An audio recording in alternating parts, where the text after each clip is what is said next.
I am a mother of one. I was raised in Dolton. I graduated from Thornton Ridge. I worked at Dolton Park, worked at Dolton Library. So I would say I'm a definite true citizen of Dolton, and I'm a survivor. Mm-hmm. So she took me under her wing. It was like mentoring. It was like learning different opportunities. Like I said, she was trying to coach me to let me know that this is the game. Like that's her favorite thing. This is the game. I'm teaching you the game, and I want you to be able to have opportunities that I had because I am the first Black woman mayor of Dolton, and you can be the one taking my seat. Like that was just one of those things that she always wanted. She always wanted to elevate herself, and then elevate people under her, which was what she said that she wanted to do.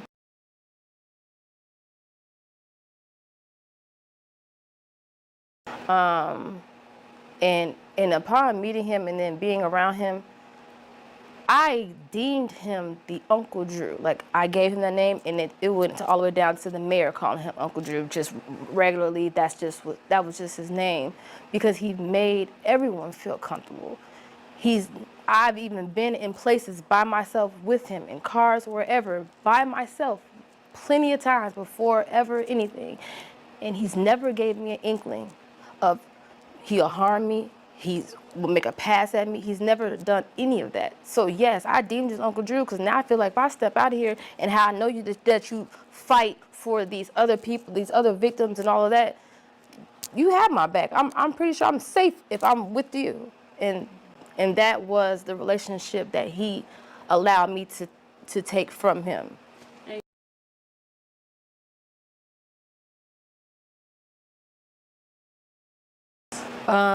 The other assistant, just, being in our modes of being an assistant, we're saying stuff out loud, especially if the mayor's there, 'cause she's always doing something, so she wants to hear what we have while she's doing something or whatever. So now that assistant, she'll always say, okay, well, we got this upcoming trip. And then she said the dates, and she said May 21st, and I was like, that's my 31st birthday. I've never been there. I didn't necessarily know if I was going or not, but I definitely said, I want to make that trip. So Tiffany was, telling me, like, this is not, no trip like that. Like this, we're going down there for business. And I said, well, I definitely understand, but I still never been in the vicinity of Vegas. So even if I could just be there, and it's my birthday, I would still feel good. But I was like, you know how hard I work anyway, so I'm not even worried about that. And that was the conversation.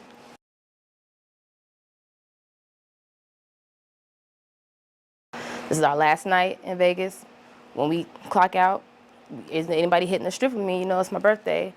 And everybody said no, or they had something else to do, but Andrew. Miles did say that if he's done doing whatever he was doing, he'll catch up with us.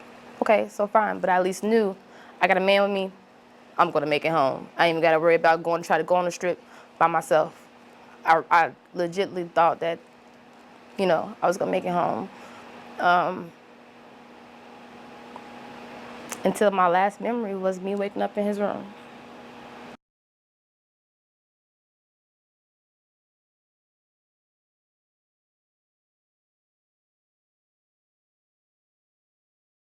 Why not now?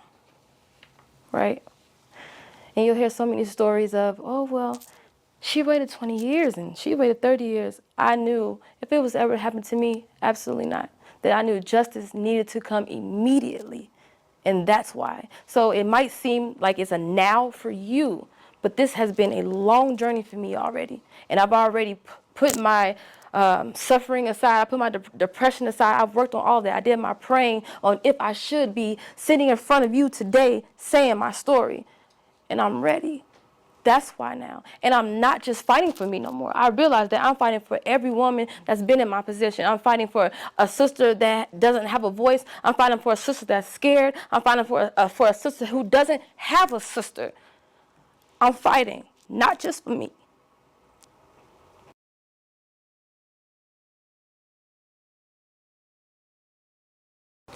I would like to say thank you, Officer Miles, for being my hero. You're the only person that stood up for me, opened your mouth, had the dignity to put everything that you had aside, your whole life, your whole personal life, for somebody that you didn't even know. You honored the badge that you vowed for. And I appreciate you for that. And I pray to God that you get infinite blessings because you deserve that. And I thank you so much for even being a human being, not even just a police officer.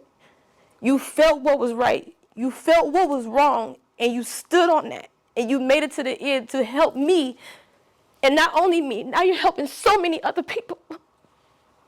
So thank you so much, so much.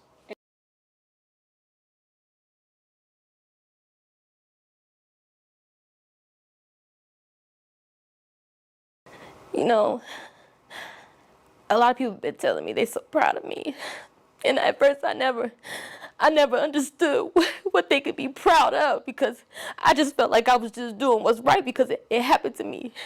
But then coming out and the news putting out my report, and hearing that it might be possibly other victims, that broke me even more. But it was like, that's why they proud of you.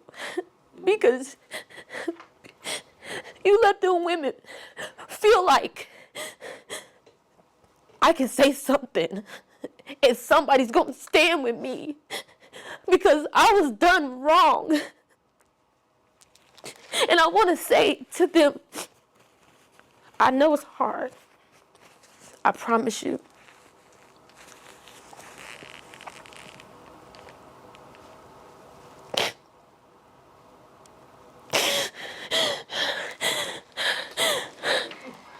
I know it's hard. But if nobody stands up for you, you have to stand up for you. And I promise you, everybody else will fall in place. I promise you. And we're not victims, okay? Because we are still here, all right? We are survivors. We are survivors. And we are surviving. And we are going to live again. We're going to have our lives back. But first you got to stand up, mama. And I'm right here.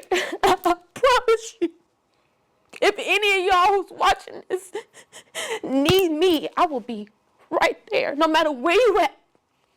And this is what I'm starting the foundation of. We're stronger together. Because we are. And we are a community of women, and you know what? And I don't want to even say women because it don't just happen to women. And you men, oh, y'all are more people to hold it in. You don't have to. We're stronger together. And as soon as everything gets solidified, I'm hoping that if you are a victim, please find your way to contact me or any of my people, and we're going to help you. Because you need a voice, and if you don't have your own voice, I will be.